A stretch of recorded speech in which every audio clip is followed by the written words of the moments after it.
Bonsoir à tous et à toutes. Je vais commencer par me présenter, brièvement. Claire Lambard, je suis, référente égalité et chargée de mission, diversité et inclusion à l'ENS Paris-Saclay j'aurai l'honneur, d'animer ce webinaire.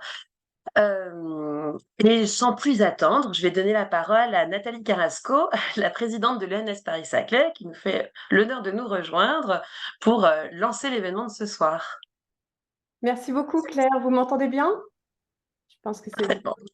Parfaitement. Bonsoir, bonsoir à toutes et à tous. Je vous remercie de me laisser quelques minutes pour introduire ce webinaire qui me tient vraiment à cœur. Donc, le sujet, c'est qu'une enquête réalisée par Ipsos et la Fondation L'Oréal va vous être présentée ce soir. Elle porte sur les violences sexistes et sexuelles au sein du monde académique, car oui, il ne faut pas se cacher les yeux. Le monde académique est aussi le lieu de violences sexistes et sexuelles.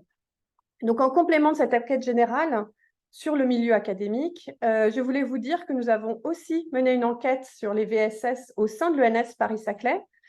Les résultats sont sensiblement similaires, il n'y a pas de surprise, mais le fait d'avoir réalisé cette enquête aussi en local, ça nous a permis de mobiliser notre communauté sur le sujet, notre communauté au sens large, étudiante, enseignante et puis administrative aussi, donc tout le monde. Et tout le monde y a répondu de manière massive, et autant les femmes que les hommes. Donc, c'est un point qu'on trouvait important à souligner.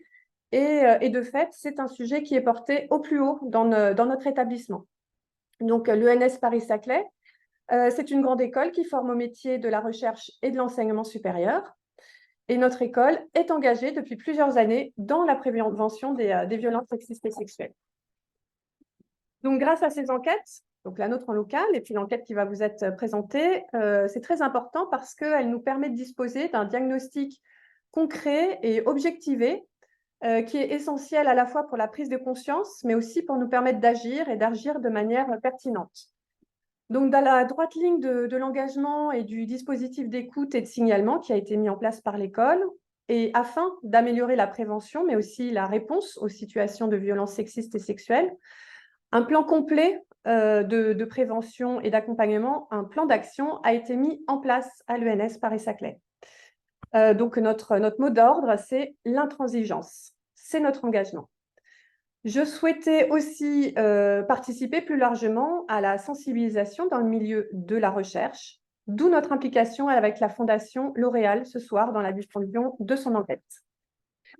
Il n'est en effet pas tolérable aujourd'hui d'entendre les témoignages de femmes qui peuvent être freinées, empêchées dans leur métier par des comportements de sexisme ordinaire, ainsi que d'autres qui révèlent des violences sexistes et sexuelles dans notre environnement.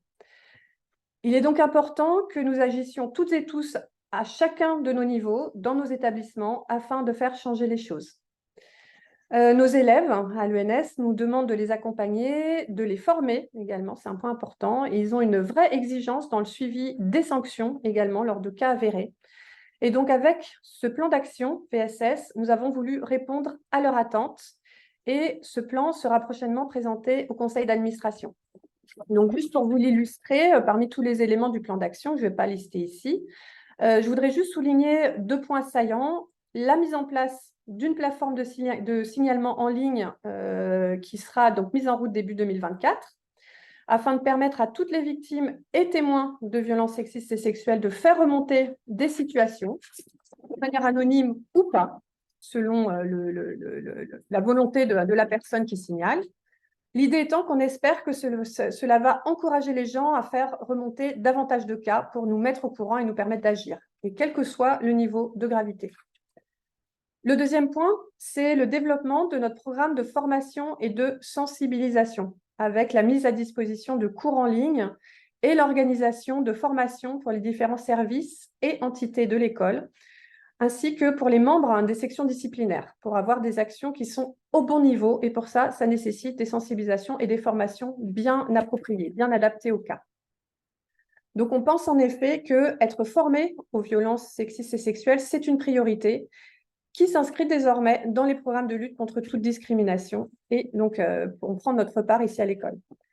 Donc, notre communauté d'enseignement et de recherche doit bien sûr rester d'une vigilance sans faille Et c'est cette garantie qui va conditionner la qualité de nos relations interpersonnelles et donc la qualité de notre vivre et de notre travailler ensemble à l'école. Alors, pour finir, je vais rendre la parole à Claire et je voulais personnellement la remercier pour son engagement. Claire est très investie et elle a co-organisé ce webinaire ce soir. Et c'est donc elle, comme elle se présentait tout à l'heure, qui assure cette mission très importante à l'école, à la fois de référente égalité, mais aussi chargée de mission diversité et inclusion à l'ENS Paris-Saclay. Merci Claire et je te rends la parole. Merci beaucoup, Madame la Présidente, pour ce mot d'ouverture. Je vais maintenant vous présenter le déroulement de cet événement. Donc, dans un premier temps, je vais laisser la parole à Federico Vacas, directeur adjoint du département Opinion d'Ipsos, qui va nous présenter l'enquête qu'il a menée pour la Fondation L'Oréal. Puis nous passerons à une discussion avec mes trois invités. Elisa Simon-Pietri, directrice internationale des programmes Sciences de la Fondation L'Oréal et secrétaire exécutive des prix L'Oréal UNESCO pour les femmes et la science. Pauline, militante au Clash, le collectif de lutte antisexiste contre le harcèlement sexuel dans l'enseignement supérieur et la recherche, une association qui lutte contre les violences sexistes et sexuelles dans l'enseignement supérieur et la recherche depuis 20 ans. Et Clara Legalic-H, ingénieure diplômée de l'ENSAE et sociologue, actuellement assistante de recherche au programme d'études sur le genre de Sciences Po, Présage, qui remplace au pied levé Alice Debauche, qui n'a pas pu se joindre à nous ce soir. Je la remercie d'avoir répondu à si courte échéance à notre invitation. On finira bien sûr par un temps de questions-réponses avec le public, donc n'hésitez pas au fil de la présentation puis de la discussion à poster vos questions dans la discussion. On y reviendra par la suite. Donc, comme je vous l'ai annoncé, nous allons commencer par écouter Federico Vacas nous présenter les résultats de l'enquête. Bonsoir à tous et à toutes. Merci pour l'invitation à l'ENS Paris-Saclay, à la Fondation L'Oréal. Donc, nous allons effectivement regarder ensemble les résultats, les principaux enseignements. Vous me dites si c'est bon pour vous. Bien, on voit bien.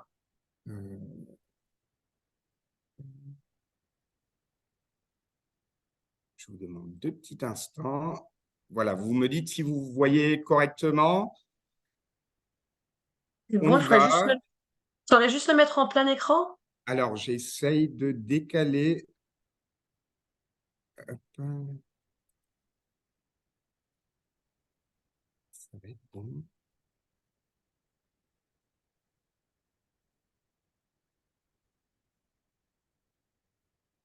C'est bon maintenant? Parfait. Parfait. Donc, nous allons regarder ensemble les résultats, les principaux enseignements de cette grande consultation qu'on a réalisée donc avec la Fondation L'Oréal sur la question des violences sexistes et sexuelles au sein du monde scientifique. Alors, ce n'est pas une enquête représentative de la communauté scientifique mondiale, ça aurait été impossible à mettre en place, c'est une consultation. Quel est le principe de la consultation? Le principe de la consultation est d'ouvrir le dialogue, d'encourager la participation et de donner la parole au plus grand nombre de personnes concernées, en l'occurrence les chercheuses et les chercheurs, afin de recueillir leur opinion sur la thématique des violences sexistes et sexuelles. Pour le faire, très rapidement, en termes de méthodologie, nous avons travaillé à partir de contacts de chercheuses, chercheurs fournis par la Fondation L'Oréal et nous avons de même de notre côté fait un travail de fourmi afin de repérer des adresses mail sur les sites internet des institutions de recherche un peu partout dans le monde afin d'inviter donc ces personnes également à participer de cette consultation. Et troisième moyen d'avoir un nombre important de répondants, nous avons autorisé les personnes qui étaient invitées à répondre à l'enquête à transmettre également cette enquête à d'autres collègues chercheurs ou chercheuses dans le but donc d'obtenir un maximum de participation.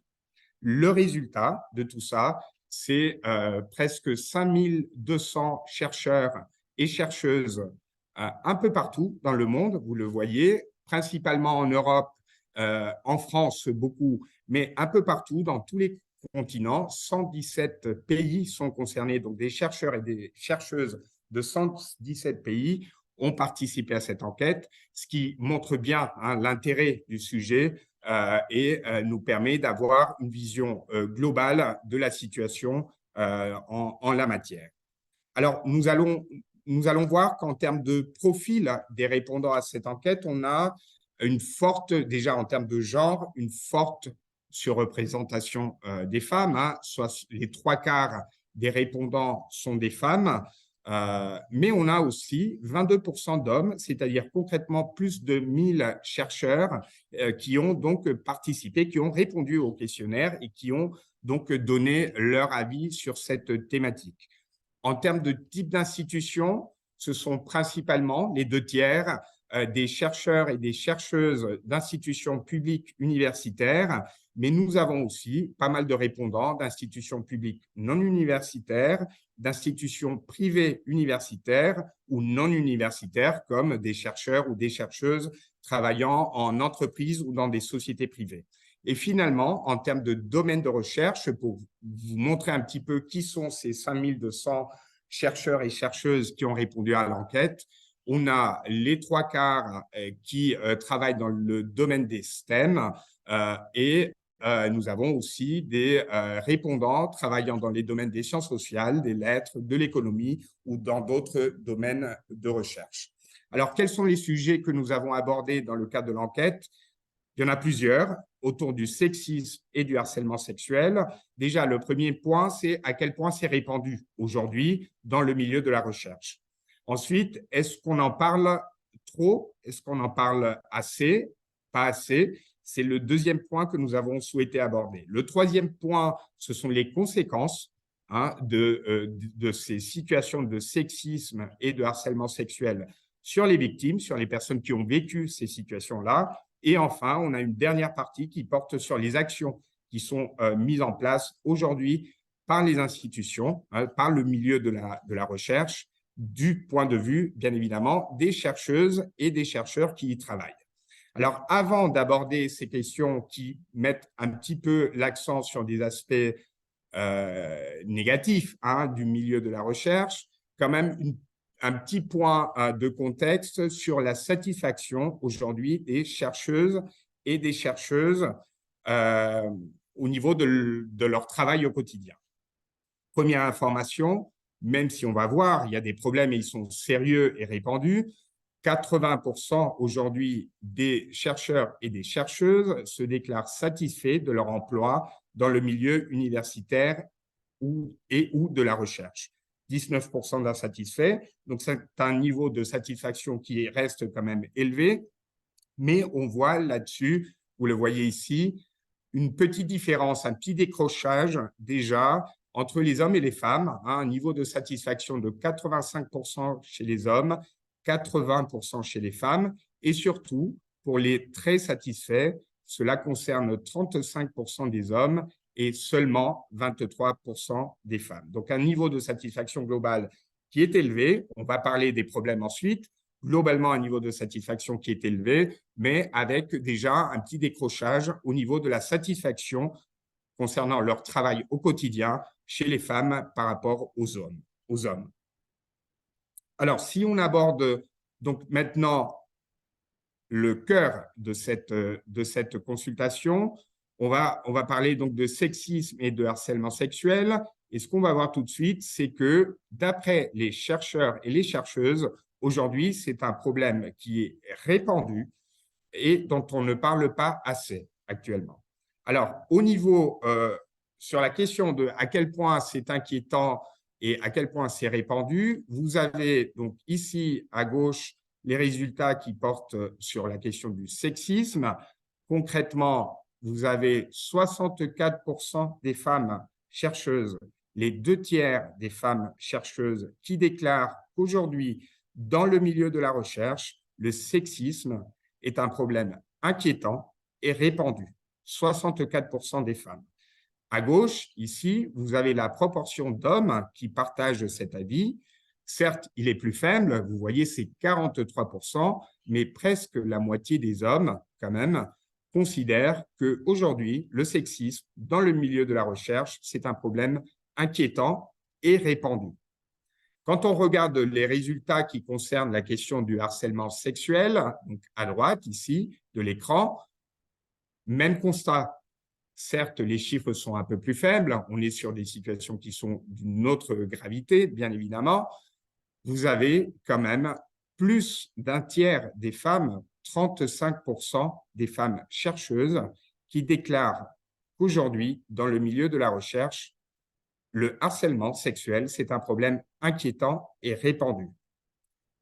Même constat chez les hommes, le niveau est un peu plus faible, mais vous avez quand même un quart des hommes qui ont répondu à l'enquête qui considèrent que le harcèlement sexuel, aujourd'hui, dans le milieu de la recherche, qui se veut quand même un milieu particulièrement éclairé, 25% des hommes déclarent que le problème du harcèlement sexuel est aujourd'hui inquiétant et répandu.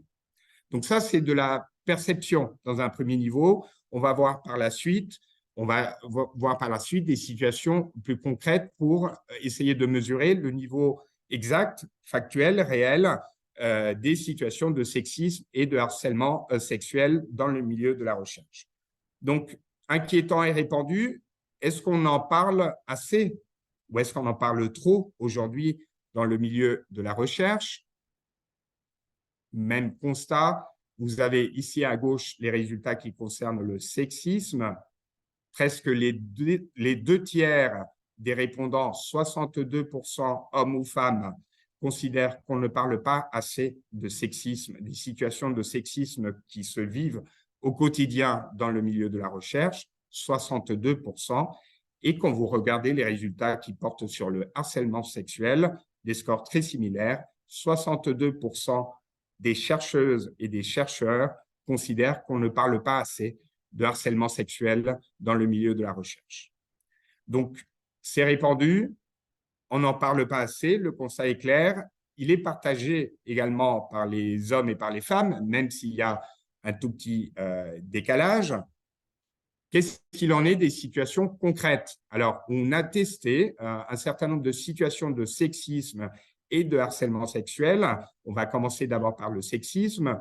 Pour lister ces situations, évidemment, il n'existe pas aujourd'hui de consensus international, une définition internationale de sexisme et de harcèlement sexuel parce que ça relève du légal et donc, du coup, par définition, ça varie selon les pays. Donc, on a travaillé avec une chercheuse spécialiste sur ces sujets afin de définir une liste de situations, un socle qui fait consensus dans la communauté académique qui travaille sur ces sujets et dans les définitions qui sont données par les organismes internationaux. C'est comme ça qu'on a établi ces listes-là et on a testé d'abord pour le sexisme et ensuite pour le harcèlement sexuel.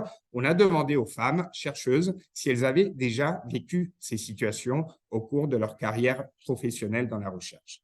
Alors, les résultats sont pour le moins frappants. Si vous regardez les différentes situations, la première, la plus fréquente, 62% des femmes interrogées déclarent qu'elles ont déjà vécu des situations où quelqu'un les a rabaissées ou s'est comporté de manière condescendante à leur égard en raison de leur genre. 62%, la situation la plus fréquente. 40%, par exemple, ont été confrontés à des préjugés sexistes dans des décisions d'embauche, de promotion ou de financement. 39% ont été victimes d'histoires ou de blagues sexistes qui les ont offensés, quelqu'un qui a répandu des rumeurs à leur sujet. Elles ont été traitées avec un manque de respect ou des préjugés par des collègues en raison de leur genre, 36%, et ça va jusqu'à 25% des femmes chercheuses qui ont souffert d'insultes ou de termes offensants liés à leur genre. Quand on cumule toutes ces situations-là, vous avez un score ici, 81% des femmes chercheuses ont vécu au moins l'une de ces situations au cours de leur carrière professionnelle. C'est 84% pour la France, donc un chiffre similaire. En gros, plus de 4 femmes chercheuses sur 5 ont déjà vécu au long de leur carrière des situations de sexisme. Donc, ce score est particulièrement élevé et il est confirmé par les témoins. Quand on demande aux chercheuses et aux chercheurs s'ils ont assisté, s'ils ont été témoins des mêmes situations qu'on a vues précédemment, 86% d'entre eux répondent oui, j'ai déjà assisté à une situation de sexisme parmi celles qui sont listées. Donc, les témoins viennent confirmer ce que les personnes victimes déclaraient juste avant. 86% qui déclarent donc avoir assisté à des situations comme ça, c'est 89% en France, donc des chiffres extrêmement élevés. Encore une fois, on est sur 4 chercheurs ou chercheuses sur 5 ou moins qui ont assisté à des situations de sexisme dans le milieu universitaire ou de la recherche. Alors, la question portait sur tout au long de votre carrière. Est-ce que c'est quelque chose qui s'est passé dans un autre temps ou est-ce que c'est quelque chose qui existe encore aujourd'hui? Et pour ça, on a demandé quand est-ce que ces situations avaient eu lieu, ces situations de sexisme avaient eu lieu. Vous voyez les réponses. Pour 66%, c'est ce que vous voyez ici, ces situations ont eu lieu il y a moins de 5 ans. Donc, on est dans le post-MeToo, ça ne date pas, c'est récent. 41%, vous le voyez ici, de ces situations se sont produites il y a moins de 2 ans, donc très récemment, 43% en France. Donc, encore une fois, un phénomène qui existe encore et de façon très accentuée dans le milieu universitaire, à l'international et en France, 43% au cours des 2 dernières années. Alors, je disais au départ, l'un des points importants, c'est les conséquences de ces situations vécues de sexisme. On a interrogé donc les femmes qui avaient vécu ces situations et on leur a demandé dans quelle mesure cela avait affecté ou pas leur carrière. Vous voyez ici, les résultats sont assez frappants. La première conséquence, pour 48%, presque la moitié des femmes ayant vécu ces situations, elles ont évité certains membres du personnel. 28% ont perdu confiance dans la capacité de leur institution à faire respecter la loi. 25%, 1 sur 4, se sont sentis moins impliqués dans leur carrière. Il y en a qui ont raté des occasions d'avancement, qui se sont sentis en danger sur leur lieu de travail, 20%, ou voire même qui ont quitté leur emploi ou changé d'emploi. Si on cumule à nouveau ces différentes situations, au moins un impact négatif, 72%. Donc, les 3/4 pratiquement des femmes qui ont vécu ces situations ont vécu un impact négatif à la suite de cette situation qui concerne leur carrière professionnelle. Si on passe maintenant à la question du harcèlement sexuel, et donc sur la même logique, nous avons testé toute une série de situations qui relèvent, donc d'après ce consensus de harcèlement sexuel, et nous avons donc demandé aux femmes si elles avaient déjà vécu au long de leur carrière ces situations-là. Je vous montre tout de suite l'un des chiffres les plus marquants de cette enquête. Vous le voyez ici, 49% des femmes, une femme sur 2, déclarent avoir déjà vécu l'une des situations que vous voyez là de harcèlement sexuel dans le milieu universitaire et de la recherche. Une sur 2, 49%. En français, à peine mieux, 45% des femmes ont vécu ces situations. Ces situations vont de quelqu'un qui se réfère à elles de manière inappropriée et répétée, qui les appelle poupée, bébé, minette ou nana, voire qui les insulte, 25%, une femme sur 4 quand même. Même proportion pratiquement des questions intrusives et répétées sur leur vie privée ou sexuelle qui les mettent mal à l'aise, 24%. Des attouchements, des caresses ou des baisers non désirés, 22% des femmes, presque une femme chercheuse sur 4, 20% quelqu'un qui fait pression pour vous voir en dehors de l'université ou pour obtenir un rendez-vous. Donc, 49% de femmes victimes de au moins l'une de ces situations, 45% en France. Quand on nous disait au début que c'était quelque chose de répandu, c'était de la perception. Là, on mesure des situations concrètes et on obtient ce score. Une femme sur 2 déclare avoir vécu l'une de ces situations de harcèlement sexuel au cours de leur carrière. Alors, là encore, les témoins viennent confirmer ces faits. Quand on demande aux chercheurs et aux chercheuses s'ils ont déjà assisté à ces situations, à l'une de ces situations de harcèlement sexuel, même score. 49% des répondants déclarent déjà avoir assisté à au moins l'une de ces situations-là. Là encore, c'est à peine mieux en France, 46% des répondants donc, ont déjà assisté dans le milieu de la recherche à des situations de harcèlement sexuel. Et là encore, ça ne date pas de l'avant MeToo. Hein, quand vous regardez de quand datent ces situations-là, il y a moins de 5 ans, la moitié, 47% des répondants nous disent, des femmes nous disent, ces situations-là ont eu lieu depuis moins de 5 ans. Un quart, 24%, il y a moins de 2 ans, c'est-à-dire depuis 2021-2022, 24% des femmes. Donc, là encore, des situations qui restent d'actualité, qui se produisent encore aujourd'hui dans le milieu académique, au niveau international et, comme vous le voyez, en France également. Alors, les conséquences de ces situations de harcèlement sexuel, 65% des femmes déclarent avoir eu un impact négatif, que ces situations ont eu un impact négatif sur leur carrière. D'abord, pour la majorité d'entre elles, elles ont évité certains membres du personnel, mais 25%, un quart d'entre elles, déclarent qu'elles se sont senties en danger sur leur lieu de travail. 25%. 20% ont perdu confiance dans la capacité de l'institution à faire respecter la loi, moins impliquées dans la carrière, elles ont raté des occasions d'avancement, etc., etc.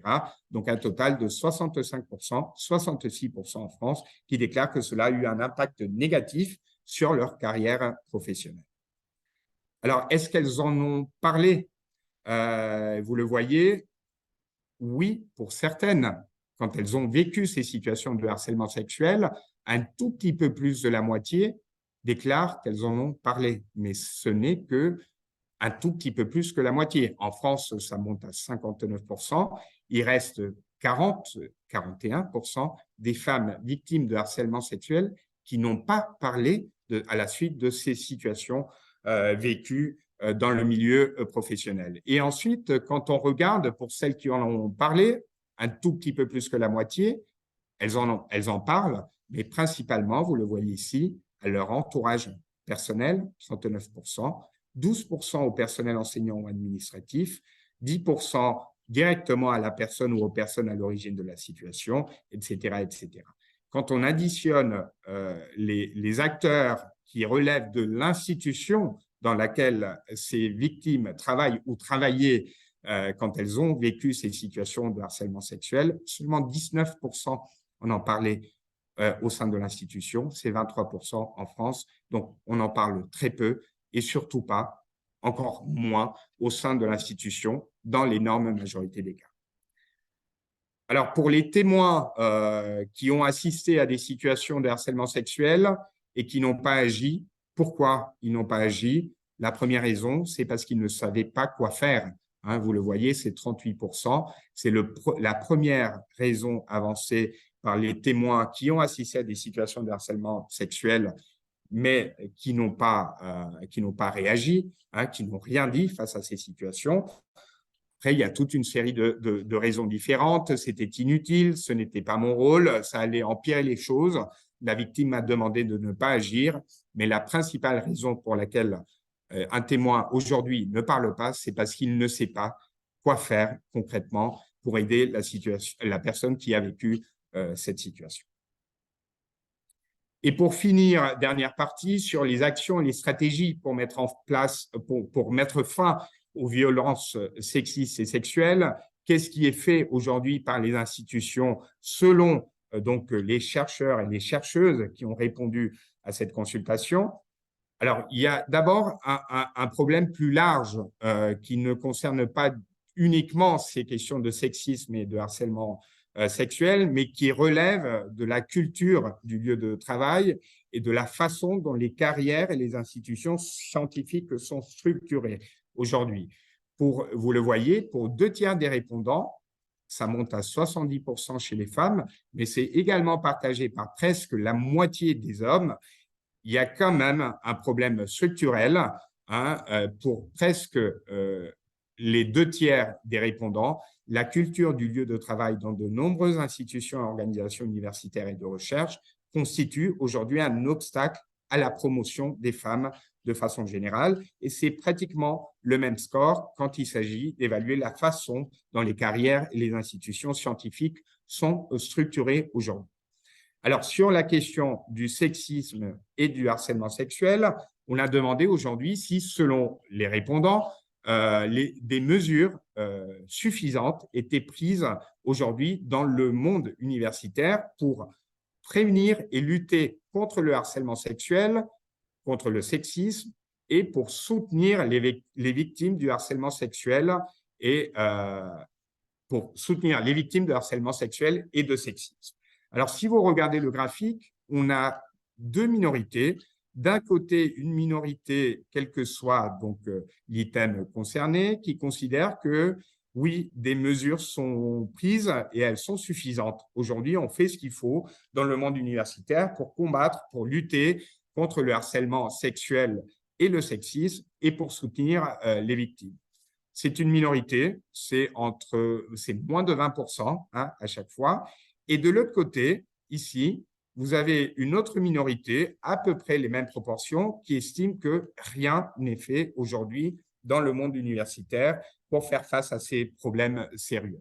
Au milieu, vous avez une majorité qui se dégage, à peu près les 2 tiers, hein, vous avez les résultats d'ensemble ici, qui considèrent que des mesures sont prises avec un certain succès, mais qu'il faut vraiment des mesures plus radicales pour pouvoir affronter ces problèmes. Ce sont donc cette colonne en bleu.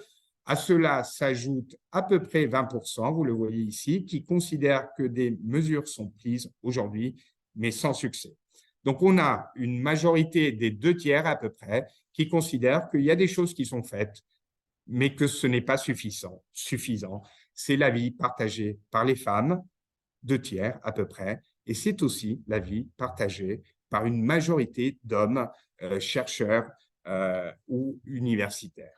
Alors, pour finir, avant de vous laisser la parole, on a demandé qu'est-ce qui est fait concrètement aujourd'hui dans le milieu universitaire et de la recherche pour justement prévenir le harcèlement sexuel et le sexisme et soutenir les personnes qui en souffrent. Alors, il y a des choses qui sont faites, hein, c'est ce qu'ils viennent de nous dire juste avant.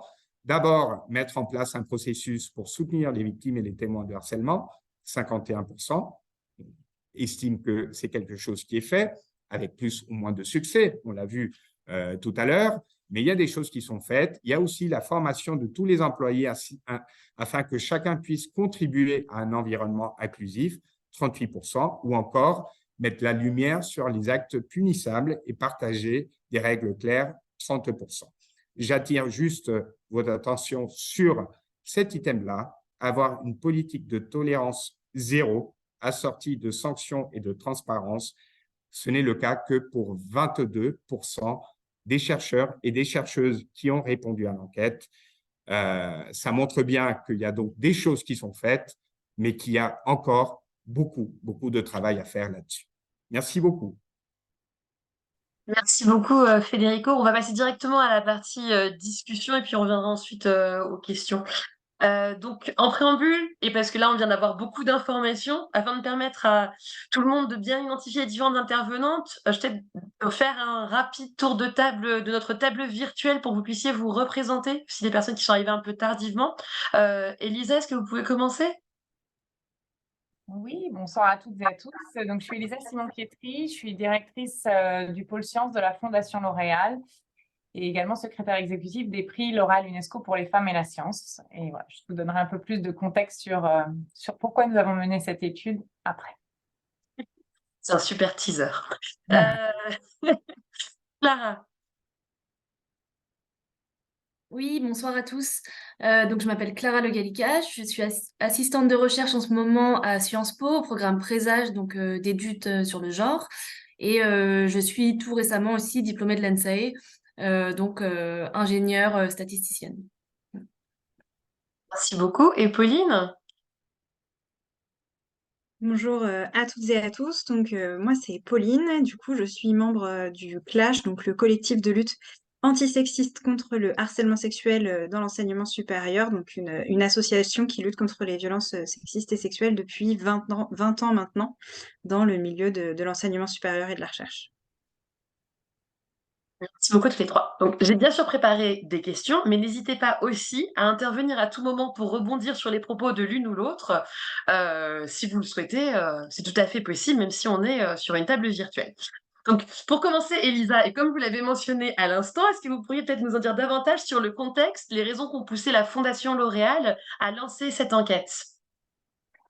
Oui, oui, bien sûr. Donc, pour tout l'auditoire ce soir, juste un rapide rappel aussi des actions de la Fondation L'Oréal. Donc, le pôle sciences, notamment de cette fondation, est engagé depuis 25 ans sur la lutte contre les discriminations faites aux femmes dans le milieu scientifique et donc l'égalité femmes-hommes dans le milieu de la recherche. Et dans ce cas, donc, on mène différents types d'actions pour aussi promouvoir et mettre en lumière les talents des femmes qui ont été, pendant toute l'histoire de la science, je pense, invisibilisés.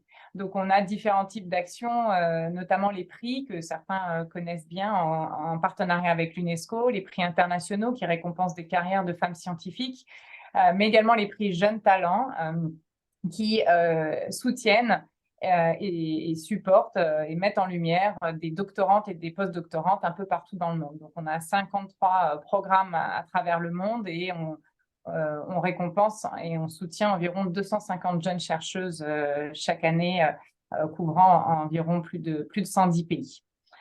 Donc voilà, et dans ce contexte de nos actions, nous avons aussi à cœur, évidemment, de documenter et créer l'urgence sur ce sujet, sur la sous-représentation des femmes. Et donc, pour documenter et créer l'urgence sur ce sujet, il faut évidemment faire monter, enrichir la connaissance sur ce sujet, bien sûr d'un point de vue statistique, de donner des chiffres. On travaille beaucoup avec l'UNESCO là-dessus, mais également mener des enquêtes, des études qui vont nous permettre de mieux comprendre les barrières que les femmes rencontrent dans ce milieu-là.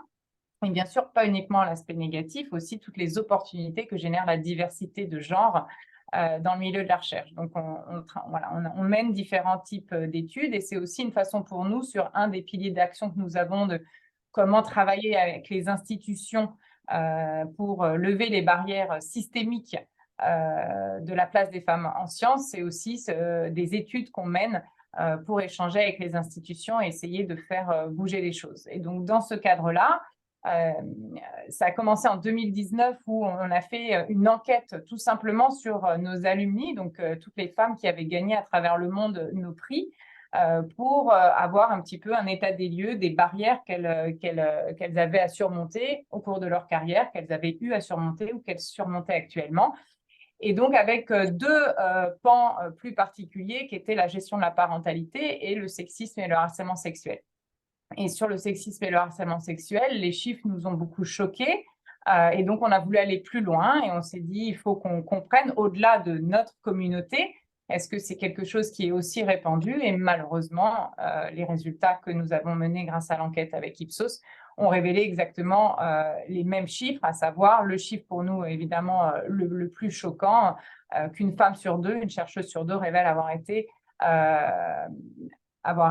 victime de harcèlement sexuel sur son lieu de travail. Et sur son lieu de travail, c'est important parce que l'enquête qu'on a voulu mener avec Ipsos, c'est vraiment une enquête qui se veut dans le monde quotidien de travail et pas dans le milieu festif étudiant. On sait qu'il y a aussi un vrai sujet et des grosses problématiques autour de ça.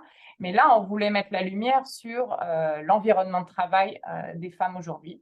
Et c'est de ce contexte qui nous a amené à cette étude et puis l'appel à l'action qu'on a fait aux institutions pour évidemment prendre des actions beaucoup plus radicales, on va dire, au vu de ces résultats. On va d'ailleurs revenir un peu plus tard à cet appel à l'action. Mais enfin, là, vous avez donné quelques éléments, mais je voulais quand même vous redemander, donc, quelle a été votre réaction ou quelle est toujours votre réaction face aux résultats de cette enquête que Ipsos vient de nous présenter avec Frédéric? Je pense, comme tout le monde dans l'audience aujourd'hui, extrêmement préoccupée de me dire qu'en 2023, on en est encore là. Donc, c'est dans un milieu, comme disait Federico, très avisé, dans lequel on pourrait espérer que toute génération confondue, on n'en soit pas là sur les sujets de sexisme et de harcèlement sexuel. Voilà, ce qui est choquant, c'est aussi la loi du silence, hein, l'omerta dans ce milieu-là. Alors évidemment, hein, comme disait Nathalie, tous les secteurs sont touchés, hein, que ce soit public ou privé, mais je pense qu'il y a aussi un sujet dans le monde académique qui est particulier et donc, dont on pourra discuter, mais qui révèle une omerta encore peut-être plus forte et puis plus appuyée. Et donc, j'ai été très surprise aussi des réponses des témoins. Donc, les témoins aussi étaient extrêmement présents dans l'enquête. Et donc, ce qui aussi, quelque part, malheureusement, validait la réponse des victimes, où on observe qu'un chercheur et une chercheuse sur deux, quasiment, est également témoin de harcèlement sexuel. Et donc, voilà, je ne peux rien dire à part extrêmement préoccupée et encore plus engagée à faire bouger les choses très, très rapidement parce que c'est arrivé en plus dans un contexte avec le dernier rapport du Haut Comité à l'égalité, du HCE sur le sexisme en France, qui est dramatique, où on pourrait aussi penser que les jeunes générations qui arrivent vont nous permettre d'effacer un peu, peut-être une culture de sexisme et de harcèlement sexuel. Et malheureusement, ce n'est pas flagrant. Clara, en tant que sociologue, même question, comment est-ce que vous réagissez face à l'enquête? Est-ce qu'il y a des éléments qui attirent votre attention plus que d'autres? Déjà, je suis un peu moins surprise parce que je travaille beaucoup quand même sur des rapports d'enquête qui existent déjà. Donc, il y a des résultats qui sont évidemment attendus, qui font écho à des anciennes enquêtes aussi. Peut-être pour faire une petite chronologie de certaines enquêtes sur lesquelles on peut se comparer. À partir des années 2000, il y a quand même les premiers travaux qui apparaissent concernant les violences sexuelles en général. L'enquête ENVEF qui en est un peu pionnière dans ce domaine-là. Évidemment, la création du Clash qui est à peu près concomitant, qui fait aussi donc de l'écho et dans le monde universitaire, académique plus précisément. Ensuite, en 2015, l'enquête Virage qui est une grande enquête riche sur laquelle on peut aussi se baser et qui a des chiffres sur les violences dans le monde du travail et qui a aussi un volet universitaire, donc là plus aussi à destination des étudiants, donc il y a des cas différents, mais c'est aussi intéressant de s'intéresser ce volet de virage université. Et donc aujourd'hui, cette enquête qui est, donc, comme on l'a dit, aussi post-MeToo, c'est intéressant de comparer et de voir qu'il y a des choses qui s'en rapprochent. Par exemple, rien que sur la participation, on est à peu près comparable aux autres enquêtes. Le fait que 3/4 des répondants soient des femmes, c'est à peu près comparable, avec un échantillon, quand même un bel échantillon là, qu'on a eu dans l'enquête. Et pour autant, les taux de déclaration, donc pas évidemment forcément de prévalence, mais en tout cas de déclaration, sont assez surprenants parce que très supérieurs à certaines autres enquêtes. Et donc, sur certains actes ou certaines générations aussi de répondantes, on peut se demander si c'est une prise de conscience et une surdéclaration, enfin une bonne déclaration par rapport à avant où il y avait de la sous-déclaration, ou bien s'il y a vraiment un problème dans le monde académique. Est-ce que, par rapport à Virage, l'ENVEF, il y a une évolution dans la déclaration. Il y a aussi, on peut citer l'enquête UNICEF, qui est aussi très récente et qui s'attarde au monde universitaire, qui interroge aussi les étudiants, mais il y a aussi les chercheurs et le personnel en général académique. Là, dans l'enquête qu'on nous a présentée, les chiffres sont supérieurs. Donc, c'est intéressant de constater ça et de constater aussi que sur les chiffres est-ce que les gens ont pris la parole avant, est-ce que les femmes victimes ont pris la parole et ont dit ce qui leur était arrivé, c'est bien inférieur aux autres enquêtes. Et c'est même inférieur à l'enquête ENVEF qui date des années 2000. Et donc, on peut se dire qu'il y a quand même un problème dans le monde universitaire, dans le monde de la recherche, sur la prise de parole. Et aussi à pointer que, ça a été très bien dit dans la présentation, que les femmes victimes parlent principalement à leur entourage et presque jamais à l'institution. Il y a aussi un chiffre dans le rapport qui montre à quel point la satisfaction de la réaction des institutions est vraiment très, très mauvaise. Je crois qu'il y a 3% de satisfaction pour les personnes qui ont parlé. Donc, ça des chiffres qui sont rassurants par rapport à d'autres enquêtes voilà, c'est comparable et qui montrent du coup d'autant plus la différence par rapport à d'autres milieux professionnels et qui montrent qu'il y a un réel problème, je pense, dans le monde académique. Après, il y a quelques autres points aussi qui ont tapé à l'œil dans l'enquête. On pourra les évoquer plus tard et aussi avec l'effet MeToo dont on reparlerait peut-être, mais mes premières réactions, ce serait celle-ci, ouais. Merci beaucoup. Pauline, même question. Quelle est votre réaction face aux résultats? Déjà, pour commencer, je pense que c'est vraiment très salutaire de voir une étude menée à cette ampleur et aussi de manière internationale. Alors, je pense que, enfin, personnellement, dans le cadre du collectif, on a un intérêt plus prononcé pour les chiffres français, évidemment, parce que c'est là-dessus que se base enfin, sur ce territoire que se base notre action, mais c'est quand même intéressant de voir le niveau de partage de ces expériences au niveau international, en fait. Je trouve ça vraiment très intéressant et très éclairant. Et par ailleurs, d'avoir des chiffres, je voyais à un moment donné dans la discussion une question sur le fait que ces études sont en fait pas très nombreuses. Et donc, voilà, en avoir une supplémentaire, c'est quand même aussi très intéressant, y compris pour nous en tant qu'association qui travaillons sur ces questions, bah voilà, pour pouvoir mettre en lumière la réalité des situations, des expériences vécues. Et donc ça, c'est vraiment des choses qui sont pour nous très précieuses. Donc là-dessus, cette enquête, elle est intéressante et pour nous, elle sera très utile en tout cas. Pour ce qui est des constats et des chiffres, je rejoins un peu Clara. J'aimerais moi aussi être surprise de l'ampleur. Et en fait, nous, on travaille à partir de témoignages de victimes qui prennent contact avec nous de manière individuelle. Mais en fait, l'ampleur est pour nous déjà là. Donc, c'est juste une manière de le confirmer. Moi, sur les choses qui m'ont marqué, je dirais que il y a quelque chose sur le moment où arrivent ces violences, le début de carrière comme un moment quand même très important pour l'apparition de ces violences, que ce soit le sexisme ou le harcèlement sexuel. Et nous, c'est quelque chose qui nous alerte beaucoup, hein, et particulièrement la situation du doctorat, sur laquelle nous, on est très mobilisés le doctorat qui est quand même une situation de forte vulnérabilité, de particulière dépendance à sa direction de thèse et qui peut permettre des situations d'emprise. Et donc, je pense que voilà, la question du début de la carrière est quand même extrêmement importante à pointer du doigt pour signaler aussi les dysfonctionnements du milieu. Euh, une des choses qui est apparue particulièrement là pendant la présentation, c'est vraiment ce décalage aussi entre la perception du harcèlement sexuel et la réalité telle qu'elle est vécue. J'ai plus les chiffres exacts que vous avez présentés, mais en fait, les gens qui disent que bah, le harcèlement sexuel est quand même beaucoup moins présent, mais il y a un vrai décalage entre le nombre de personnes qui disent que bon, ça existe, mais c'est pas très répandu. Et finalement, quand on voit qu'il y a quand même 50% de femmes qui subissent des faits de harcèlement sexuel, on voit aussi là qu'il y a un décalage qui serait intéressant d'interroger sur comment en fait il y a une partie de ces faits qui sont encore largement minimisés, probablement par la communauté académique. Voilà, je ne vais pas prendre plus de temps. Il y a déjà beaucoup de choses qui ont été dites et je pense qu'il y a d'autres points importants aussi qui pourront être abordés ensuite. Peut-être, Clara, pour revenir sur la question de la temporalité, on entend beaucoup de choses sur la lutte contre les violences sexistes et sexuelles dans la société d'aujourd'hui, et notamment l'idée que les choses commencent à s'améliorer dans l'ère post-MeToo, que la parole se libère, qu'on parle davantage de ce qui peut se passer dans les laboratoires, par exemple.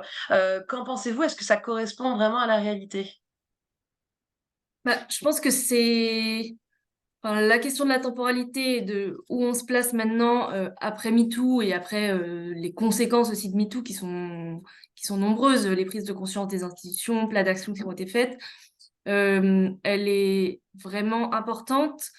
C'est sûr que on peut pas dire à tout va que la parole s'est libérée, que tout va mieux, etc. Il y a déjà en général sur les violences sexuelles la parole, elle existait.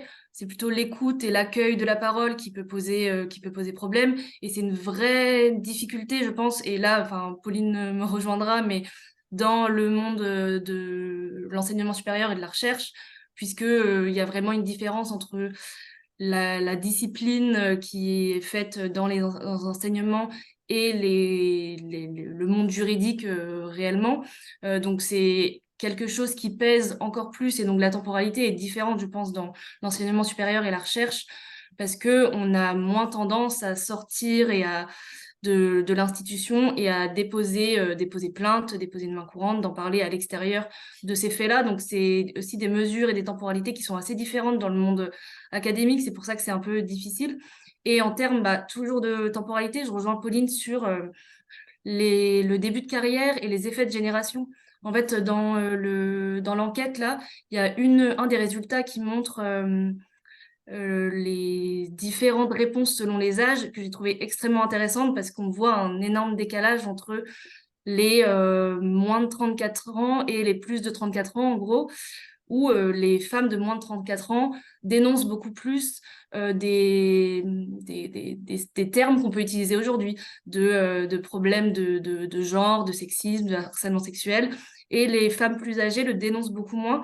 Donc je pense qu'il y a quand même ces chiffres-là montrent qu'il y a une prise de conscience et qu'il y a plus de mots qui peuvent être utilisés par les jeunes générations. Pour autant, c'est aussi chez les jeunes générations que beaucoup de problèmes arrivent. La question du doctorat est extrêmement importante, et je pense qu'il est aussi important dans dans les chiffres qu'on a vus, et dans dans le rapport plus complet aussi, on voit qu'en France, il y a une vraie spécificité du directeur de thèse. Il y a une plus forte prévalence des problèmes avec les directeurs de thèse que partout ailleurs dans le monde, selon les chiffres qu'on a là, qui est quand même quelque chose de très, très intéressant de constater. Et sur ce sujet-là, il y a des articles très récents qui sont sortis, et aussi sur... tout à l'heure, on parlait de bien séparer les violences qui ont lieu sur le lieu de travail, et c'est différent du monde étudiant où il y a des soirées, etc. Mais dans le monde de la recherche, il y a aussi des soirées, entre guillemets, des colloques, des relations plus informelles qui existent, et des week-ends, des choses qui peuvent exister comme ça.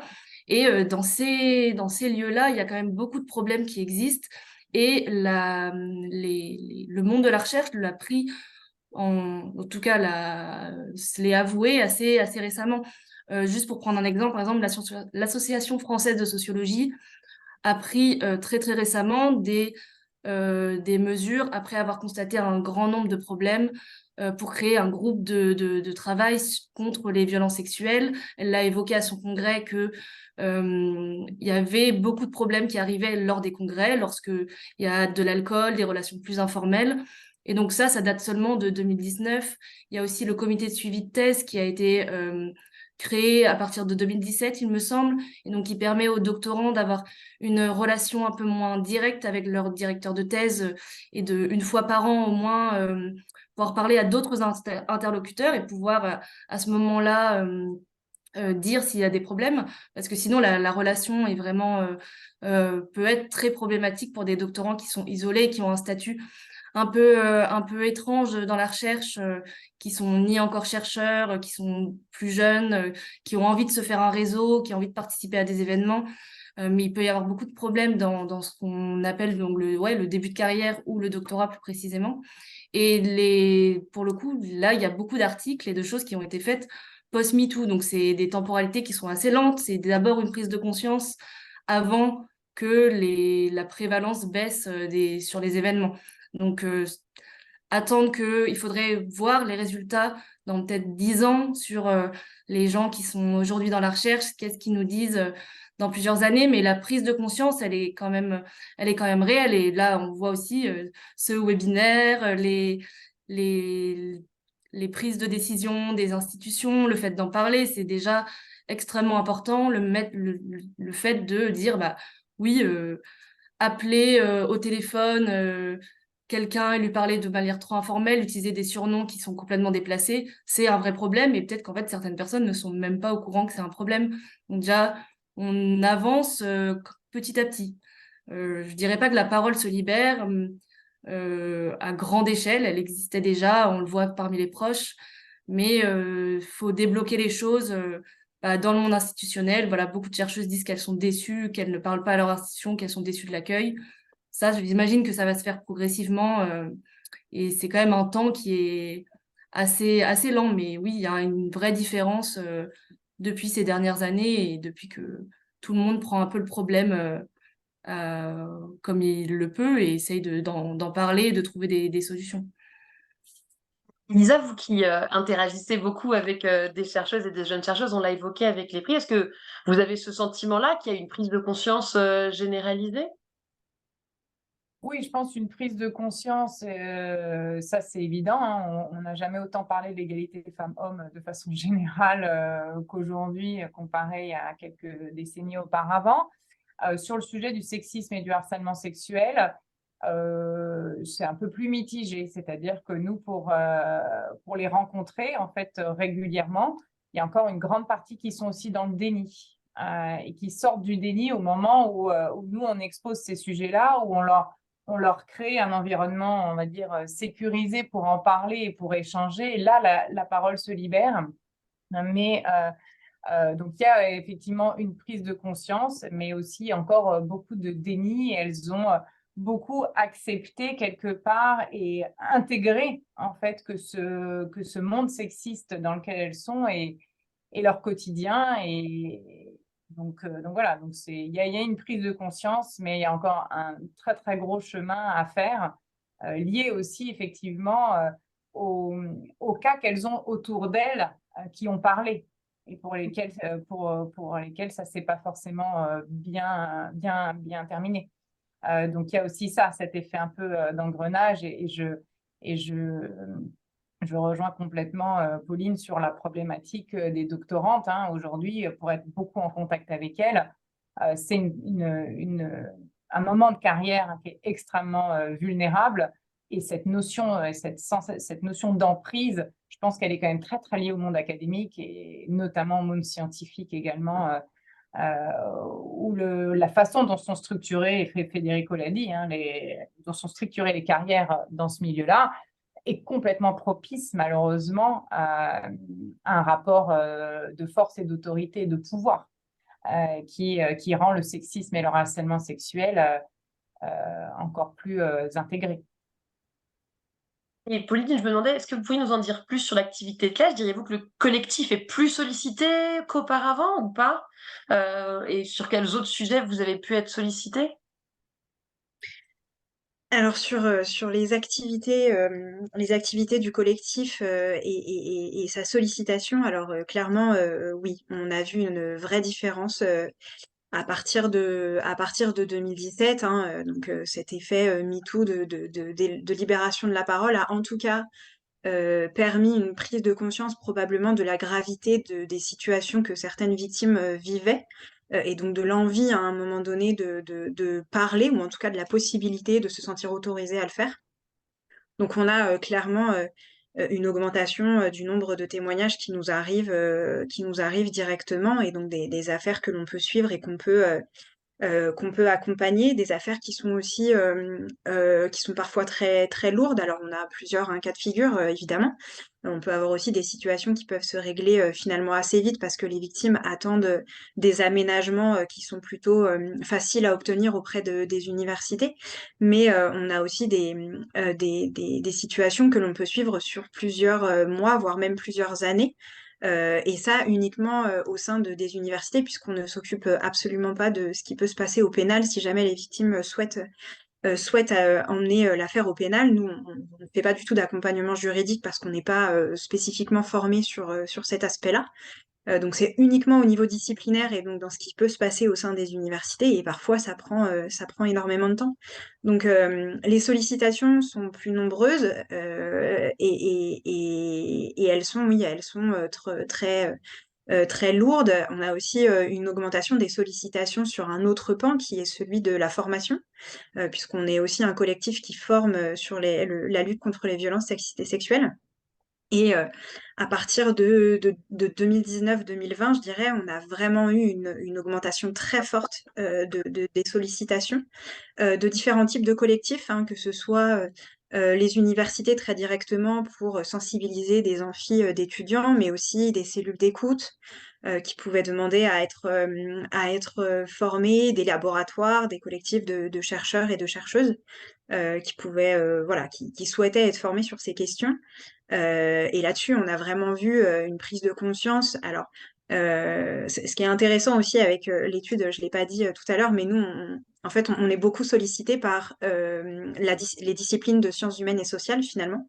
On touche assez peu les sciences dites dures, les sciences exactes. C'est beaucoup plus difficile, on a beaucoup moins de sollicitations, on fonctionne vraiment que par ce biais-là et on est très peu sollicité par ces disciplines et ces champs académiques. Et donc, dans celles qui ont pu nous contacter, bah, tout ce qui a pu se passer au niveau de la médiatisation dans les IEP, les instituts d'études politiques, ont entraîné une vague de demandes de formation très forte dans les IEP, justement auprès des étudiants et étudiantes, par exemple. Donc voilà, on sent que quand des affaires interviennent sur le champ médiatique, eh bien, ça peut aussi créer à un moment donné un besoin de formation plus fort ou en tout cas beaucoup plus exprimé à un moment donné et dont on a été clairement témoin. Ça, c'est certain. Je pense qu'il est indéniable que les résultats de certaines des enquêtes ont aussi été des moteurs des, des passages à l'action beaucoup plus rapides de certaines institutions. Du coup, ça me fait une bonne transition vers la question du passage à l'action. Et Elisa, quelle suite envisagez-vous maintenant, à la fois pour l'enquête, la diffusion de ces résultats et de façon plus générale, ce qu'il faudrait faire? Alors, effectivement, là, pour l'instant, nous, on a diffusé essentiellement ces résultats en France, puisque d'un point de vue, forcément, au nombre de répondants, c'était ce qui avait de plus pertinent, et on voulait voir aussi quelle était la réponse des institutions. Donc, Federico, après, à qui je donnerai la parole, pourra répondre aussi sur la pertinence ou pas de pouvoir communiquer de la même façon en France versus dans d'autres régions. C'est un petit peu plus compliqué selon le nombre de répondants.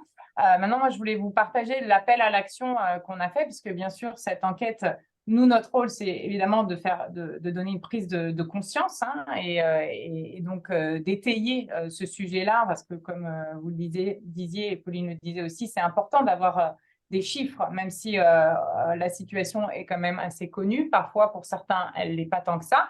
Et en tout cas, c'est basé sur des faits et ça, c'est toujours très important. Et donc, on a monté un appel à l'action avec différents types d'associations. Donc, je vais vous montrer. Vous me dites si vous voyez bien mon écran. Bien. Voilà. Donc, avec différents partenaires, des associations, Femmes et Sciences, Femmes Ingénieurs, Femmes et Mathématiques, Ensemble contre le sexisme, la NEF. Donc, on a mis en place tout un appel à l'action qui récapitule évidemment les différents résultats de cette étude, mais également qui appelle sur 3 actions majoritaires qu'on a travaillé avec les experts du domaine, avec les gens du terrain, etc. Sur la politique zéro tolérance envers les agresseurs, avec une prise de parole publique du président ou de la présidente de l'institution. Et en ça, je remercie énormément l'ENS Paris-Saclay et Nathalie d'avoir répondu à cet appel sur beaucoup des points que vous allez voir ici, qui montrent un engagement vers des actions fortes au vu des résultats. Bien sûr, dans cette politique zéro tolérance, il y a tout un dispositif de signalement indépendant et surtout, s'il est déjà en place, comment on évalue son efficacité, parce que beaucoup le mettent en place, mais après, on ne sait pas forcément ce qui s'y passe. Ce qu'on demande et notre appel ce dernier semestre à toutes les institutions, c'est de la mise en place d'un baromètre annuel avec une diffusion des résultats en vraiment grande transparence et du coup le plan d'action associé. Donc là, on est aussi en train de réfléchir à comment mettre en place un baromètre annuel commun qui pourrait être du coup comparable pour l'ensemble des institutions et que chaque année, quelque part, l'appel à diffusion de ce baromètre serait mené par chaque institution en même temps. La notion de la sensibilisation obligatoire, Nathalie en parlait, pour nous, c'est évidemment clé. Et après, bon, il y a sensibilisation et sensibilisation, donc ça doit être extrêmement fait de façon évidemment très, très qualitative et très experte pour être sûr qu'on touche toutes les personnes et de façon vraiment pertinente. Donc, ça commence déjà juste par rappeler et afficher clairement les définitions autour de ce sujet. L'étude, je ne sais plus si on l'a mentionné, mais il y a un vrai décalage, notamment pour quand on pose la question aux femmes en spontané, si elles ont été victimes de harcèlement sexuel, elles sont autour de 40%, elles passent à 49% quand elles sont accompagnées par la définition du harcèlement sexuel. Donc là, on est en train de travailler nous aussi sur un outil à proposer aux institutions pour aider les femmes à mieux comprendre où elles se situent dans leur situation. Il y a ensuite la mise en place d'un plan de formation, donc là à tous les niveaux, encadrants ou pas, qui doit être bien sûr aussi régulièrement reconduit, pas juste une fois dans sa carrière. Des formations obligatoires pour tous les nouveaux arrivants, évidemment, mais et aussi, et donc là on discutait d'une mise en place d'une sorte d'attestation en fait de formation obligatoire aux violences sexistes et sexuelles pour pouvoir encadrer les thèses, puisqu'encore une fois, on pense qu'il y a un vrai sujet d'emprise à ce niveau-là.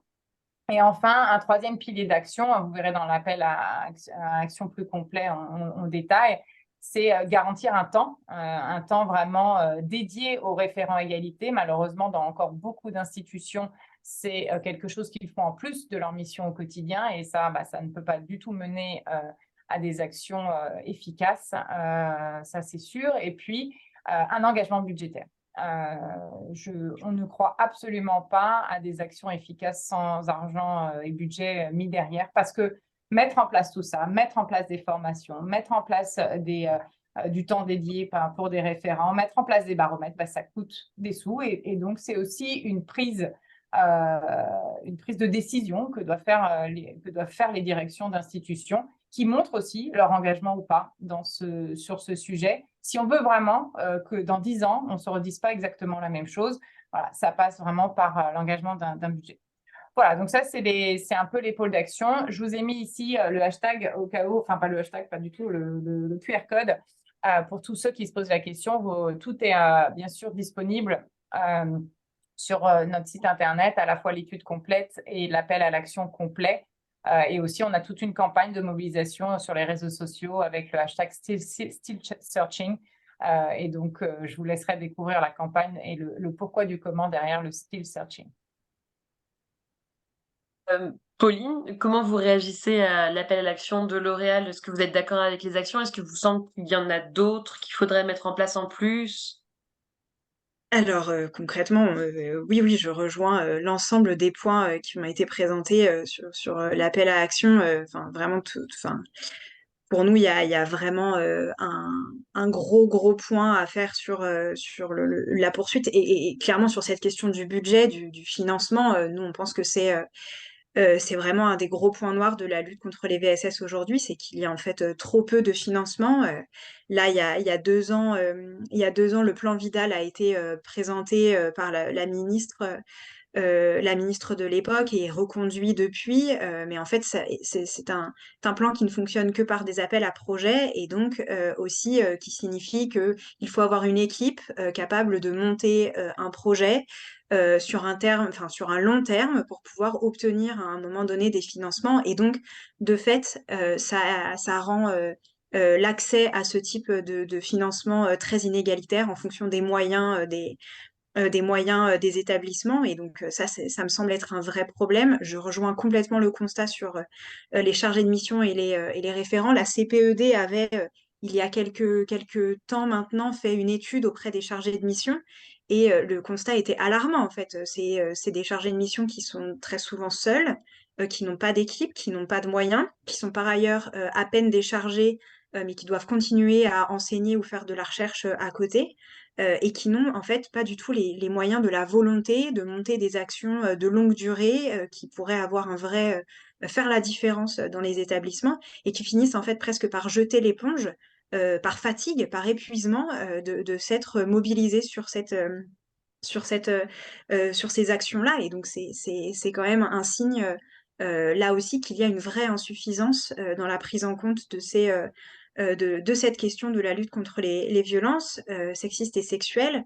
Je signalerai, et j'irai aussi dans le sens de la formation, et notamment des cellules d'écoute et des sections disciplinaires. J'étais ravie d'entendre la présidente de l'ENS Paris-Saclay parler de la formation des sections disciplinaires, puisqu'on a pu suivre des affaires qui vont jusque-là au sein de notre collectif. Et là aussi, on tombe très souvent des nues avec des sections disciplinaires qui ne sont pas formées, qui ne savent pas traiter ces questions et qui prennent des décisions qui sont dévastatrices pour des victimes qui se sont engagées dans cette démarche de témoigner et d'aller jusque-là et qui se retrouvent en fait à subir une deuxième violence dans le cadre de ces sections disciplinaires parce qu'elles n'ont pas du tout été formées sur ces questions, sur comment auditionner une victime quand on parle de violences sexistes et sexuelles. Et vraiment, c'est des points qui sont très importants pour que la situation change véritablement et qu'on ne soit pas uniquement là dans les mots, mais que les actions accompagnent largement ces mots. Et en tout cas, là, sur les différents plans de l'appel à action mené par la Fondation L'Oréal, clairement, je les rejoins tous les uns et les autres. Euh, Clara, votre réaction sur l'appel à l'action, sur les actions à mener? Bah, évidemment, je les rejoins toutes les deux. Et je pense, enfin, voilà, sur aussi en termes de moyens, de financement, elles sont toutes les deux bien plus au courant que moi. Mais du coup, je voulais peut-être juste ajouter un petit point. Et aussi sur ça fait écho aux sanctions. Euh, Voir des petits chiffres que j'ai vus en fait là en travaillant. Ça a été mis en avant que donc il y a des conseils disciplinaires dans les établissements et sinon il y a aussi le conseil disciplinaire national qui peut prendre en charge certains cas, notamment quand les établissements n'ont pas eux-mêmes de conseil disciplinaire. Et entre 2009 et 2022, il y a eu 87 cas de violences sexuelles ou sexistes qui ont été rapportés à ce conseil-là. Et ce que j'ai trouvé extrêmement intéressant, c'est que dans ces 87 cas, quand l'auteur était un étudiant, il a toujours été sanctionné. Quand il était un maître de conférence, il a été sanctionné à peu près dans un tiers des cas. Et c'était encore moins le cas quand il s'agissait donc de quelqu'un qui avait le titre de professeur. Et je pense que c'est vraiment extrêmement marquant aussi de voir qu'il y a quand même une grosse impunité de la part, enfin, il y a une vraie hiérarchie qui met aussi une échelle d'impunité, il me semble, le sentiment d'impunité en tout cas. Et on pourrait sans doute parler voilà, de manque de preuves, évidemment, c'est des choses extrêmement compliquées à mettre en avant, mais quand tous les étudiants ont été sanctionnés, on peut se dire qu'il y a quand même des moyens qui peuvent être mis. Et donc la question de la hiérarchie est extrêmement importante. Et c'est extrêmement difficile en fait de sanctionner un professeur, un maître de conférence. Et aujourd'hui, enfin, il me semble que voilà, les institutions sont quand même un peu embarrassées, ce qui est normal quand il y a le cas. Et je pense qu'il faudrait qu'il y ait beaucoup plus de discussions autour de ça, parce que on ne sait pas si on peut virer quelqu'un, le déplacer. Voilà, et c'est des vraies choses qu'il faut se demander. On ne peut pas exclure tout le monde du monde scientifique. Je pense qu'il y a vraiment des discussions à avoir pour que ce soit moins gênant aussi de la part des institutions de réagir et qu'elles sachent le faire. Et aussi, peut-être, ce serait intéressant de voir entre les disciplines. J'ai vu aussi dans les questions qu'il y avait des questions sur la surreprésentation des STEM dans l'enquête. Demander s'il y avait enfin, évidemment, il y a des problèmes aussi en sciences sociales. Et Pauline l'a dit, il y a beaucoup de cas qui sont rapportés. Et je pense entre les disciplines, il y a des choses aussi qui peuvent se passer différemment. Moi, j'ai travaillé sur le mouvement MeToo, j'ai lu beaucoup de témoignages sur Twitter du mouvement MeToo. Et par exemple, le domaine de la médecine est énormément revenu, pas seulement dans le monde universitaire, aussi des patients, etc. Mais je pense que par exemple, le monde de la médecine, qui est un domaine extrêmement, enfin, où les dynamiques d'études et ensuite de professionnels sont extrêmement particulières, c'est une discipline qui pourrait avoir des discussions propres à elle-même. Et je pense que oui, enfin, des choses pourraient être faites par discipline. Évidemment, je parle pas en tant que de personne qui prend des décisions institutionnelles, donc voir comment ça peut être fait. Mais oui, il y a des dynamiques de hiérarchie et de discipline aussi. Le monde universitaire, c'est extrêmement large. Donc, il y a différentes dynamiques qui peuvent être au cœur du monde universitaire. Donc j'imagine que les décisions doivent aussi aller avec ces idées en fond. Voilà. Pauline, je vois que vous voulez réagir. Je vais vous demander de le faire brièvement parce qu'on a beaucoup de questions. Je vais le faire très rapidement. C'était au sujet des sanctions dont parlait Clara à l'instant et donc des décisions qui ont été prises par le CNESER, donc qui est l'organe d'appel en fait des universités quand une décision est prise au niveau d'une université et que ça va en appel, en tout cas pour les cas où ce sont des enseignants-chercheurs. Mais sur ce sujet, il y a vraiment quelque chose à faire et nous, on a aussi échangé avec l'inspection générale de l'enseignement, du sport et de la recherche qui travaille, qui a une mission permanente sur les VSS désormais. Et on fait ce constat alarmant des sections disciplinaires qui ont un fonctionnement très particulier où c'est en fait les pairs ce sont des pairs qui sanctionnent leurs pairs, hein, donc pairs P-A-I-R-S, hein, évidemment, mais où en fait ce sont des professeurs d'université qui sanctionnent des professeurs d'université, des maîtres de conférences qui sanctionnent des maîtres de conférences, et donc il y a aussi là quelque chose de l'ordre de la protection du corps de fonctionnaires qui joue énormément dans dans les décisions de section disciplinaire et qu'il faut vraiment interroger parce que il y a vraiment une question sur les sanctions qui se pose d'un cheminement qui est fait de la prise de témoignage jusqu'à la section disciplinaire et quand on arrive à la décision, on se retrouve avec des décisions où nous on en a vu passer des personnes mises en cause qui avouent les faits dont on les accuse, mais qui qui n'obtiennent finalement qu'un blâme, un avertissement, voire même au final sont relaxés. Et ça pose vraiment question de la proportionnalité des sanctions, notamment, en tout cas, il y a un vrai sujet là-dessus à faire et sur lequel je pense qu'il faudrait largement insister. Et je m'arrête là pour donner la place aux questions. Merci beaucoup. C'était très intéressant de rajouter ça. Je pense que c'est excessivement important. Donc, je vous remercie tous et toutes pour les questions qui nous sont arrivées et qui vont peut-être continuer de nous arriver. J'ai essayé de les réorganiser un petit peu. Donc, on a déjà eu une série de questions sur l'enquête et les suites pour l'enquête. Alors, Elisa, Federico, je vous laisse voir qui répond aux questions, dans quel ordre. Une question, avez-vous diffusé ces résultats aux présidents-présidentes des universités?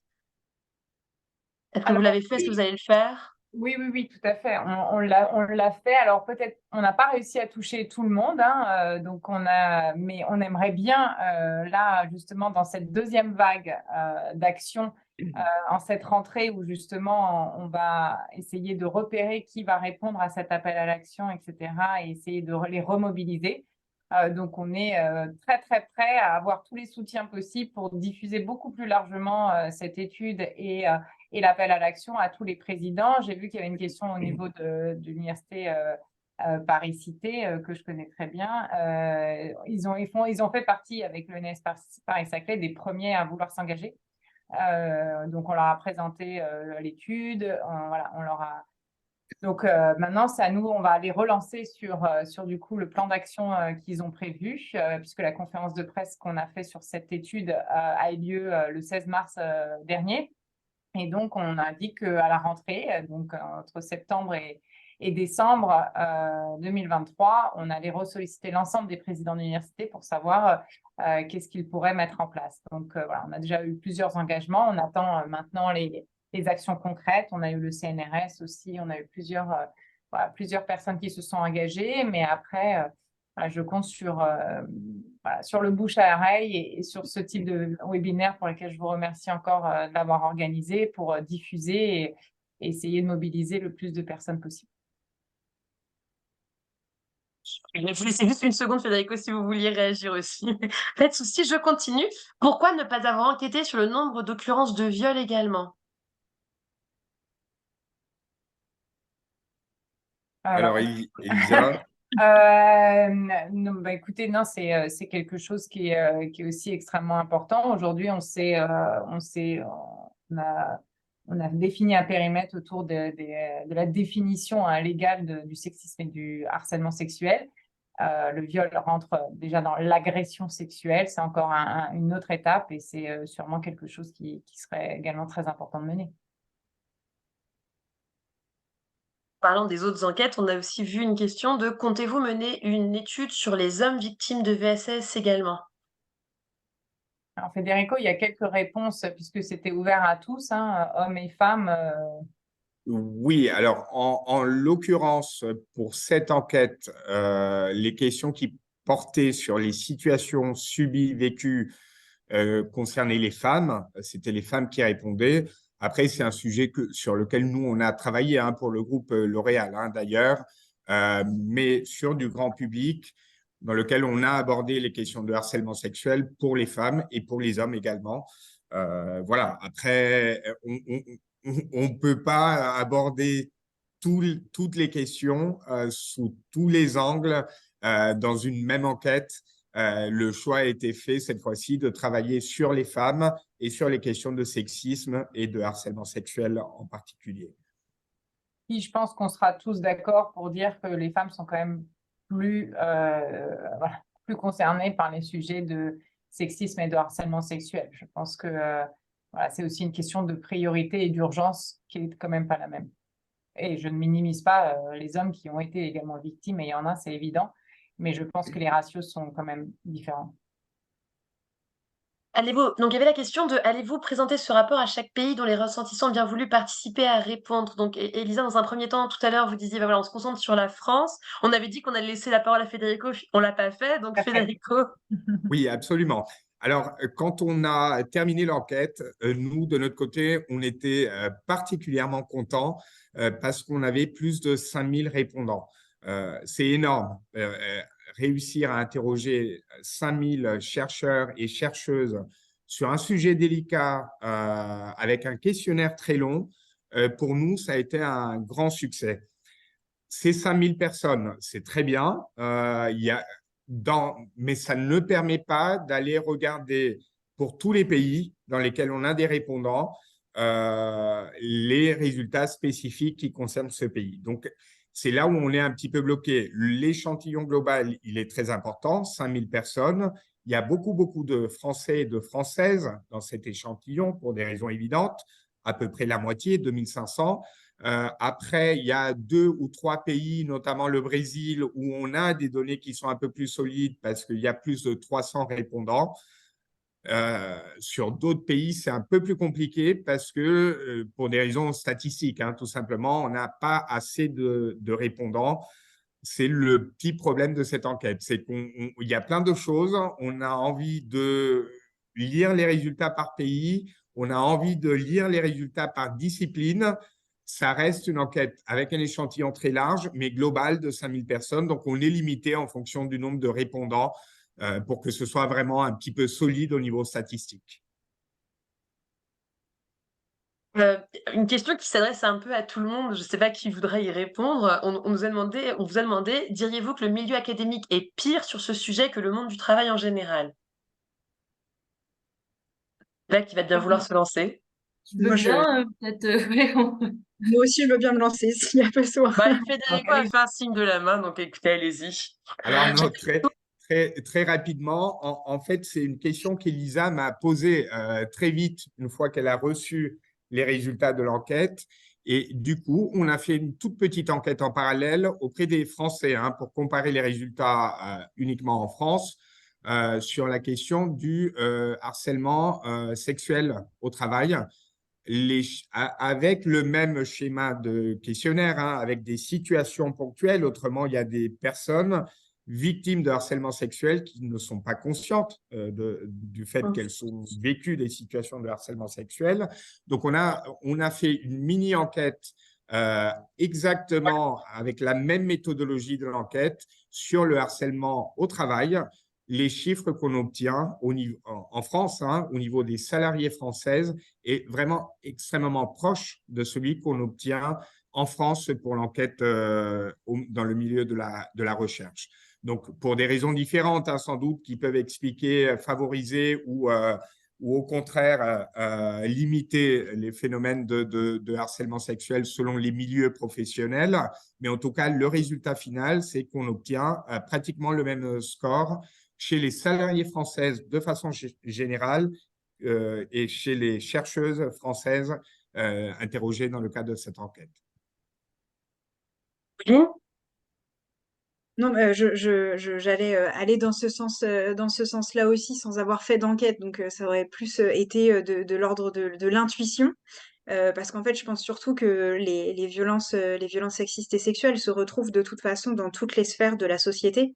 On l'a dit, et plusieurs l'ont dit pendant la table ronde, hein, on pourrait espérer que dans le milieu universitaire, les choses soient différentes, puisqu'on serait entre gens éclairés. Mais en fait, il n'y a pas de.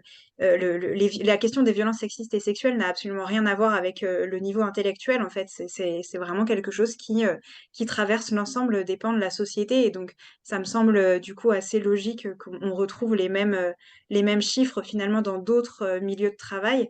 Je pense que c'est plus au niveau des mécanismes et des facteurs qui peuvent permettre à ces situations d'émerger qui sont peut-être différentes. Et surtout, je pense que les mécanismes et les facteurs sont différents dans ce qui permet l'omerta et le silence. En fait, je pense que dans le milieu universitaire, ce qui est vraiment très marqué, c'est le niveau d'interdépendance des personnes qui travaillent ensemble et qui est par ailleurs un tout petit milieu, puisqu'en fait, il ne s'agit pas uniquement de travailler au sein d'une même entreprise, mais en fait, un même champ disciplinaire peut se retrouver dans des tas d'établissements différents, et ce qui fait que, en fait, quitter une université et aller dans une autre ne fait pas disparaître le problème, puisque des personnes peuvent avoir entendu parler de la situation, puisqu'en fait, elles sont en lien avec des personnes de l'université précédente. Donc, c'est vraiment ça, des mécanismes, je pense, qui sont très forts et qui favorisent largement la perpétuation du silence, en fait, et le fait qu'on continue à ne rien dire sur ces sujets-là.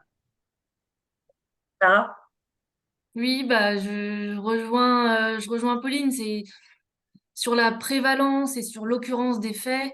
Évidemment, c'est les violences sexuelles, les violences de genre apparaissent dans beaucoup de milieux. Je pense que il est quand même important d'appuyer sur le fait que dans le monde académique, c'est peut-être pas pire. Il y a d'autres milieux où je pense que c'est peut-être pire, mais c'est vraiment un monde assez unique où on le voit, c'est difficile d'en parler. Les gens en parlent. Enfin, moi, en comparant quelques enquêtes, les gens en parlent quand même moins et n'en parlent pas du tout à l'institution. Or, les sanctions sont prises d'abord par l'institution parce que les personnes vont rarement au pénal. Et Pauline l'a très bien dit, c'est quand même un petit milieu. On se dit c'est le monde de la recherche, le monde académique, mais en pratique, c'est les gens se connaissent, vont aux mêmes conférences, aux mêmes colloques, etc. Et aussi, on peut insister sur le point que quand même dans la recherche, on a des positions très enfin, on a un statut stable assez tard. Il y a la thèse, ensuite on fait des post-docs, on est vacataire. Et dans ce cas, on est beaucoup soumis à des pressions économiques. On peut pas trop choisir où on va, dans quelle ville. Donc, jusqu'à l'âge de 35 ans en moyenne, les gens n'ont pas de positionnement stable dans la recherche. Donc, c'est aussi quelque chose quand même qui est assez spécifique au monde académique. Donc, je sais pas si on peut dire que c'est pire, mais en tout cas, c'est une situation, un monde assez particulier à ce niveau-là. Une question de Sébastien Marron, laquelle je vais répondre moi. A-t-on une idée du ratio homme-femme qui suit le séminaire? Le webinaire, je viens de demander en back-office, on me répond que sur la base des prénoms, on peut estimer qu'il y a un tiers d'hommes, deux tiers de femmes. On retrouve le même type de surreprésentation des femmes à ce type d'événement, un peu toujours hélas. On peut considérer qu'un tiers d'hommes, c'est pas si mal. Ouais, Federico a l'air d'être d'accord avec moi. Je vais me permettre de dépasser un tout petit peu. Ça me Ouais, surprend agréablement. Je m'attendais à moins, c'est sur la base des prénoms. C'est pas une science bien exacte, hein, sûr. je vais me permettre de dépasser un tout petit peu. Il y a quelques questions. On a parlé des harceleurs, des agresseurs, des auteurs de VSS. Il y a eu deux questions sur ce sujet. On nous a demandé comment pensez-vous que nous devrions aborder la question de la réinsertion de ces auteurs de VSS dans les établissements. Et une autre question qui ressemble un peu, qui sont quels plans d'action éducatifs sont à mettre en place pour ces personnes? Je ne sais pas qui souhaite prendre la parole pour répondre à la question. Alors, je me lance. Je dirais que c'est une question qui est très compliquée. Déjà pour plein d'aspects, parce qu'elle est encore très peu pensée. en fait, d'un premier point de vue. Alors, sur le plan du champ universitaire, donc, qui est celui, encore une fois, que en tant que collectif, on connaît le mieux, puisque c'est celui dans lequel on agit. Il faut déjà réaliser le niveau. Donc, on est en train de... Voilà, les universités, les établissements d'enseignement supérieur sont en train de mettre en place des dispositifs pour accueillir la parole des victimes. Donc, ce qui est déjà un première avancée par rapport à il y a 5-6 ans. Déjà, on est sur un gros changement. Donc ensuite, il va y avoir la question des sanctions, des éventuelles sanctions. Là aussi, on peut espérer voir les choses évoluer favorablement avec des sanctions qui seront peut-être aussi plus lourdes, hein, parce que pour l'instant, les sanctions étaient finalement assez parfois légères, si je peux m'exprimer ainsi. Et donc la question de la réintégration, en fait, elle se pose encore finalement dans des cas encore assez restreints, assez limités. Et donc, il n'y a pas de position qui a été envisagée, y compris au niveau du ministère. En tout cas, si c'est le cas, moi, on n'en a pas entendu parler. Et donc, je pense que c'est une vraie question parce que, et par contre, on l'a déjà vu dans des situations ponctuelles. En fait, c'est des histoires qui se transmettent. Voilà, c'est des situations qui se transmettent entre générations d'étudiants et d'étudiantes, notamment quand il s'agit d'un enseignant. Et donc là, on est aussi sur en fait, des personnes qui voient revenir quelqu'un dont elles savent que cette personne a été suspendue pour des faits de violence et qu'elles voient revenir. Et en fait, la réaction est parfois de la colère de voir cette personne revenir. Et en fait, je pense que même les établissements sont eux-mêmes démunis à savoir comment on réintègre quelqu'un dont dont on peut difficilement avoir la certitude qu'il a complètement changé de comportement sur ces situations. Donc c'est vraiment une question qui est très très épineuse et je pense que ma réponse n'est absolument pas satisfaisante. Et par ailleurs, du coup, je m'en excuse, mais j'ai pas mieux dans mes bagages. Il y a quelqu'un d'autre qui souhaite rajouter, compléter?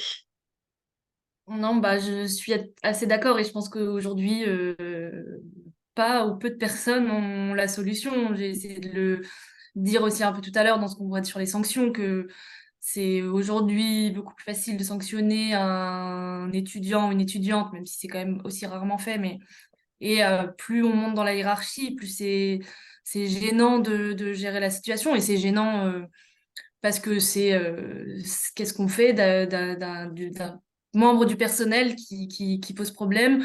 Est-ce qu'on l'exclut de notre établissement et la personne va dans un autre établissement? Est-ce qu'on l'exclut du monde de la recherche? C'est une question qui est, qui est vraiment, je pense que gênante et qui doit être, comme le dit Pauline, déjà pensée. Enfin, c'est quelque chose qui est très très peu abordé et qui pose énormément de problèmes pour les gens dans la recherche actuellement. Mais on peut quand même dire qu'aujourd'hui, les conséquences négatives, elles sont quand même plus sur les victimes qui sont elles, victimes de rumeurs, d'exclusion sociale, etc. C'est souhaitable pour personne, mais aujourd'hui, c'est quand même plus les victimes qui en sont victimes aussi de ces dynamiques sociales, de rumeurs, d'exclusion, etc. Mais c'est vraiment une question qui doit être pensée et qui doit être pensée, je pense, pour le coup, là, avec les institutions, enfin, qu'il y ait des gens qui échangent directement sur ce cas-là, parce que je pense que tout le monde est d'accord pour dire qu'on ne peut pas exclure à vie quelqu'un. Enfin, la question se pose de, oui, la personne doit revenir après, et c'est gênant à penser, mais ça doit être pensé, et ça va avec les évolutions qui doivent prendre part à notre pensée petit à petit, quoi. Je suis désolée, on va pas pouvoir répondre à toutes les questions. J'espère en avoir couvert le plus possible et ne pas laisser trop de frustration, mais il me semble important de pas trop déborder par rapport aux horaires indiqués pour qu'on puisse tous retourner au reste de notre vie. Je vais conclure en faisant toute une série de remerciements, comme le veut la coutume. Merci à tous et à toutes d'avoir assisté à ce webinaire. Merci pour la richesse des échanges avec les intervenants et les intervenantes et encore toutes les réactions que j'ai pu voir. Il n'y avait pas que des questions, il y avait aussi des réactions dans la discussion, donc c'était vraiment très, très intéressant. Je tiens bien sûr à remercier tout particulièrement mes panélistes de ce soir, Federico Vacas pour Ipsos, Elisa Simon-Pietri pour la Fondation L'Oréal, Pauline pour l'association Le Collectif Clash et Clara Le Gallic H. Et bien sûr, un remerciement tout particulier pour la présidente de l'ENS Paris-Saclay d'avoir ouvert ce webinaire. Vous serez contactés dans les jours qui viennent par mes collègues afin d'avoir un retour sur votre intérêt pour ces questions. Et merci encore de vous être connectés nombreux et nombreuses, d'avoir participé à la diffusion de cette enquête. On vous a mis le lien un peu plus tôt dans la discussion pour pouvoir avoir accès aux résultats de l'enquête et à l'appel à l'action. Donc, n'hésitez pas à télécharger, regarder, consulter, diffuser. Et voilà, je vous souhaite une bonne soirée à tous et à toutes.